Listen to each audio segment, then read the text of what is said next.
Yo, what is up, Teabaggers? It's your man, Teabag69, and we're back with a new video. As you can tell by the title, as you can tell by what I'm wearing, it's involving the notorious one, Conor McGregor. Because as most of you guys know, I'm a fucking fanboy.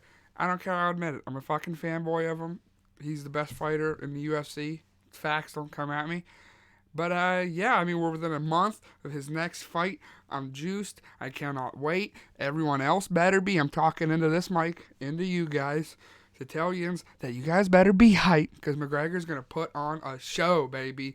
So, yeah, we're going to review the Conor McGregor best of the best of trash talk because everyone knows he's the best trash talker in the world from Ireland. The Fighting Irish, baby. He's ready to get it done. The notorious one, January 23rd in Abu Dhabi Fight Island, baby.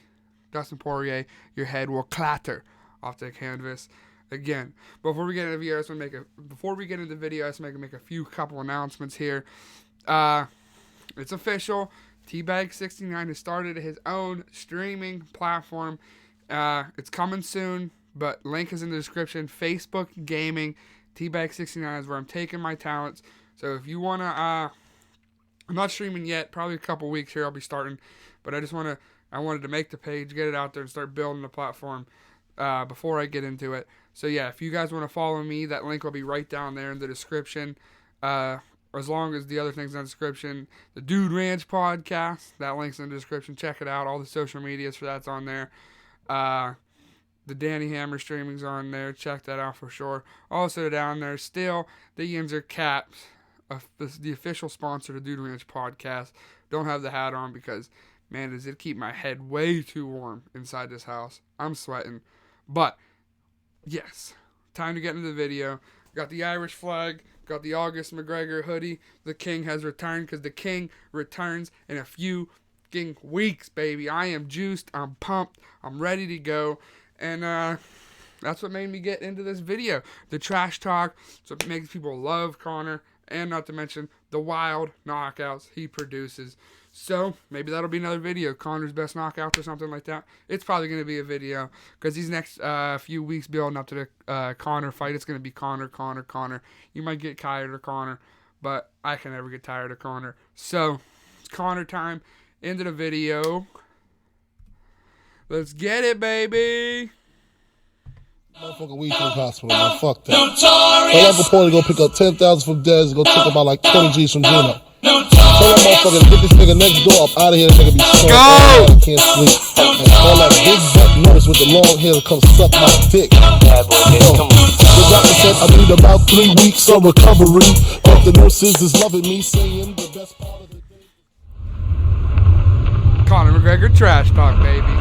Link to the original video will be down in the description. Last contest he had, he fought a tough reject, an Ultimate Fighter reject, and nobody gave a shit about it, and he got wobbled about 40 times. His chin is deteriorating. Every single contest he gets in, he hits one knee. He does a gust of wind and he does the chicken dance. You know what I mean? The chicken dance. Dustin P-Head will be doing the chicken dance on January 23rd.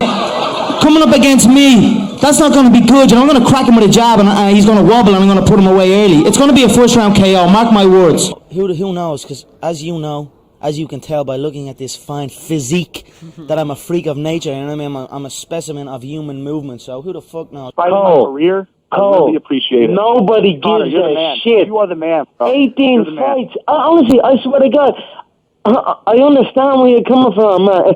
If I was in the UFC for 18 fights, and I was in your situation, and I saw a motherfucker like me coming up, I'd hate me too. I understand where you were coming from.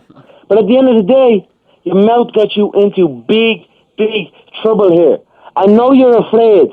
You're too slow for me, Cole. I'm going to break you in the first exchange. Say it. Say what you know. You know they want you to lose.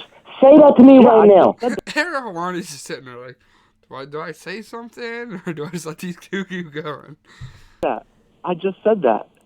Good girl. Said it. Good girl. Good girl. Conor, do you know what wrestling is? That's great.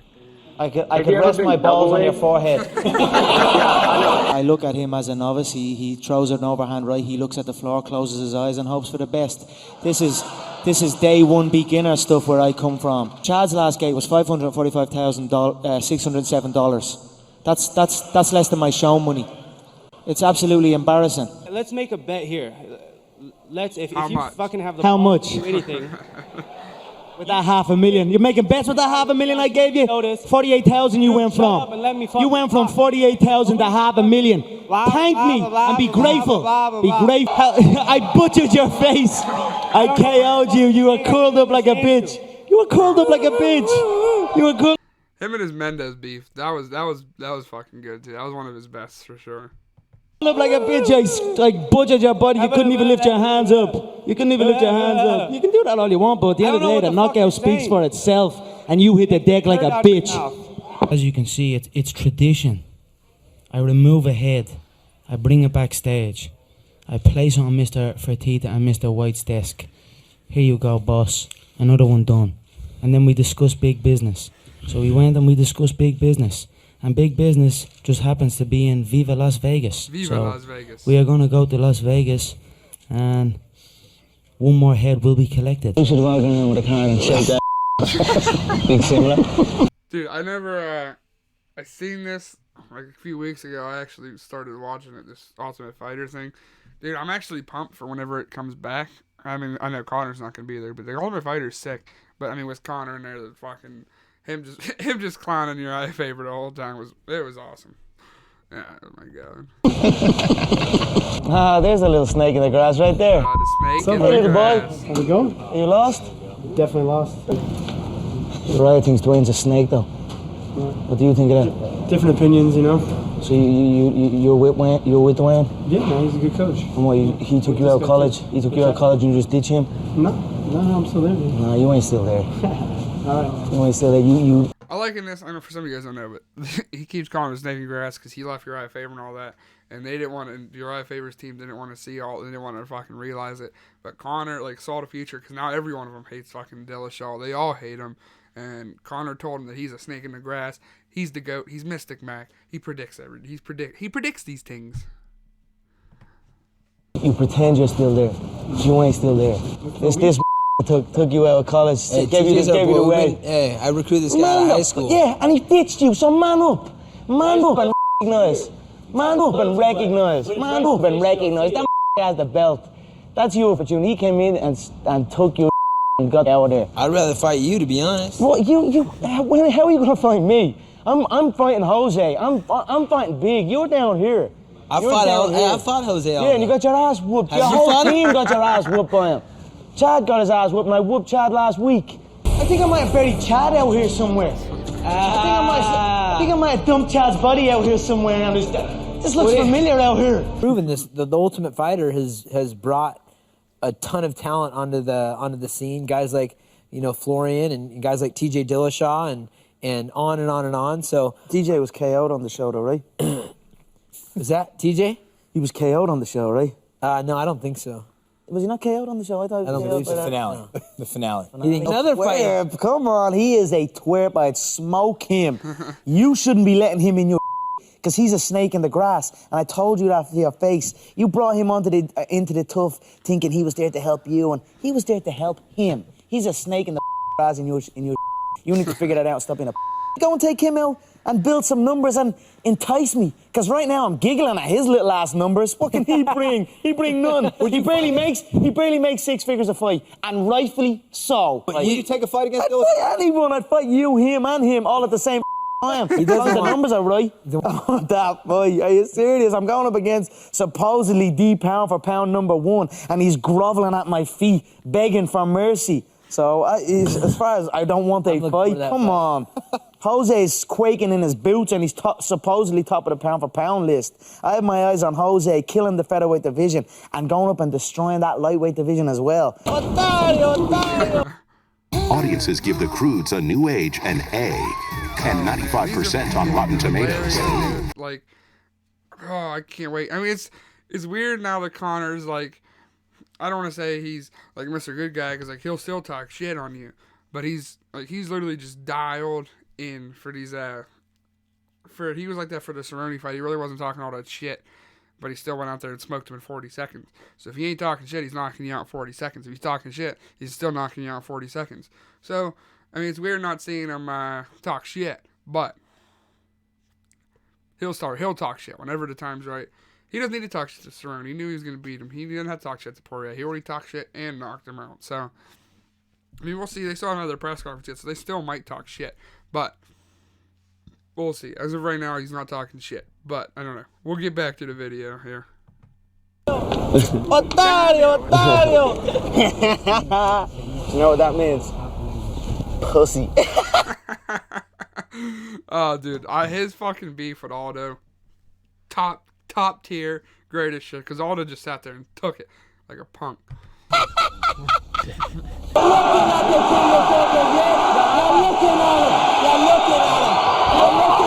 is great.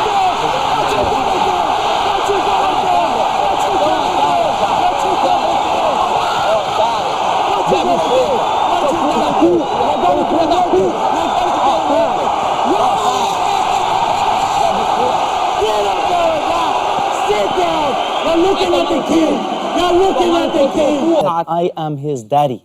See a guy who has his last gate was 1.7 million. Whenever he was telling him I think that was like his translator telling to tell Aldo that he is his daddy. Oh man, McGregor, his trash talk second to none. He fought on free TV. He's never brought a dime to the company. He's never made a dime yet. He is sitting there on the front of my poster. I think that's a department that needs to be looked at. Somebody sleeping on the job. This is a super fight. Where are all these historic images? These are posters that will be looked back on long after it's all said and done, and then you've got to look back on that absolute garbage. So, you know, I feel someone sleeping on the job in that department, and I will have to dip my nose and find out. I always wanted to see this fight. I always wanted to see McGregor versus Dos Anjos, which we might. I mean, Dos Anjos is back in the lightweight ranks. We got a big dub. Maybe we'll see. Maybe we'll eventually see this. So. And eliminate it. Yeah, listen, cut out all this other stuff and I'd go through the whole roster in 4 months. And I tell you that right now, I'll whoop every single one of them inside 4 months if you cut out all this other shit. Bring me in, weigh me in, and I'll fight the next night and wipe out the entire game inside 4 months. Lucky charm. See about that. First, you've got to get through a guy that whooped your ass already. So why would I waste my time with a guy? You're fighting a guy that whooped your ass next. So you got to come through that. And let me say, and then I'll consider. I'll check the numbers. I'll discuss it with Frank, and I'll decide whether I'll change your bum life as well. See stiffness when I look in that 155-pound division. Slow, stiff. I feel like they're stuck in the mud almost. The featherweights, they hit like flyweights. So it's nice down there just destroying them and killing that whole division. But I have my eye on that 155 division, and I see them all stuck in the mud in there. So Conor, we'll see over time. But guess what? Have I been wrong yet? Have I been wrong yet? No. Yeehaw! I change your bum life. You fight me, it's a celebration. Oh, here it is. One of the most infamous lines from Conor McGregor. The panties. Yeah, I would beat you. When you sign to fight me, it's a celebration. You ring back home. You ring your wife. Baby, we done it. We're rich, baby. Conor McGregor made us rich. Break out the red panties. We're rich, baby. So don't... Fucking red panty night, baby. Oh, man. Conor, like, I feel like he's just so witty. Like he just, like his brain just works like boom, boom, boom, boom, boom, boom, boom. And just like that, man, he can just come up with, like, stuff like that. Like, I would have never came up with red panty night. But, I mean, maybe if I had fucking millions and millions of dollars and all that shit, I would. And all these guys were broke. But, I mean, we'll see. Say you would not take that fight because you would take that fight like everyone else up here would take the fight against me if it was offered, regardless of belts or any of that shit. I'm the money fight in the male shit at all weight division, so fuck everybody else up here. I can only imagine the state Rafael is in, coming back-to-back cuts, especially he blew up before the Cerrone fight. He was extremely overweight and he had to cut down to make that 155-pound limit. And then the king calls and says, "You're up again, kid," and now he's got to do it all over again. So I mean, just looking at him, he's aged 25 years in the last 2 weeks. So I can only imagine how he's feeling, but I'm feeling damn good. And I believe I will dust Rafael inside 1 minute. He is a slower, sloppier version of Aldo. He's like a bum version of Aldo. So I believe. In absolutely everything, I believe inside 1 minute I will dust him, I will exit the contest fresh, I will cash the check, I will sign the next contract for UFC 200, the brand new MGM, and we'll go again. 2015 was my year. 2016 is also my year. Every year is my fucking year. I am out on my own. I am in a league of my own. The game is on its knees. The game must hold seminars every weekend to pay for their training costs. And I'm out here rallying around California in a car that spits fire, dressed like El Chapo, with anacondas on my feet. So I am in a league of my own here, ahead of everyone in the game by a country mile. I am finding it hard to even engage with anyone in the game because they are not on my level. Not one single individual in this company is on my level. Always saying about the talk, and I talk, and I talk, and I talk, but guess fucking what? I back it up. I back it up. Oh man, that was fucking hilarious, dude. Like, he's just, he's fucking great, dude. Like, I mean, that wasn't even all of his trash talk. Like, we didn't even see in that one, the ones with Diaz and the Eddie Alvarez and the Floyd Mayweather. So we'll do maybe next week is we'll do a little reaction part deuce. Maybe we'll do a little reaction part deuce of Conor McGregor's best trash talk. Maybe, possibly, probably. We'll see. But it's probably going to happen. So make sure you guys stick tuned. Stick around. Hit that little notification bell. Subscribe. Notify. So you can get updated when that comes around. Because it's going to happen. And, so yeah, just be prepared. Because, it's going to happen. So, just be prepared. Because it will be there. And I will be there. I will always be there. The King's coming back January 23rd out in Abu Dhabi. Dana White, if you're watching, give me a plane ticket. I'll be out there. I'll do anything to get out there, Dana. I'll scrub the floors of that entire building if I got to. I will be there, Dana. But, yeah, man, everyone, thanks for tuning in. Thanks for watching. If you made it this far, make sure you hit that like button, the comment. Comment what you guys want to see. Who do you guys think's going to win, Conor or Poirier? Yeah, I mean, I'm pretty pumped up for that fight. I can't wait. But yeah, like, comment, subscribe while you're at it. Hit that little notification bell to get alerted when I upload. Don't forget to check out Teabag69 on Facebook Gaming. I'm going to be starting there in a few weeks. So definitely do that. Yeah, check out the Dude Ranch in the description too. We got our podcast coming up. We got our gambling shows. We got everything. So yeah, make sure you guys stick around for that because it's going to be great. We're taking it to the top. Teabags is on the rise. My own page, my gambling, our podcast, and my new streaming page. We're going to the top. Teabag69 will be here to stay, and you will remember the name Teabags69. So yeah, make sure you guys like, comment, subscribe, and we are out.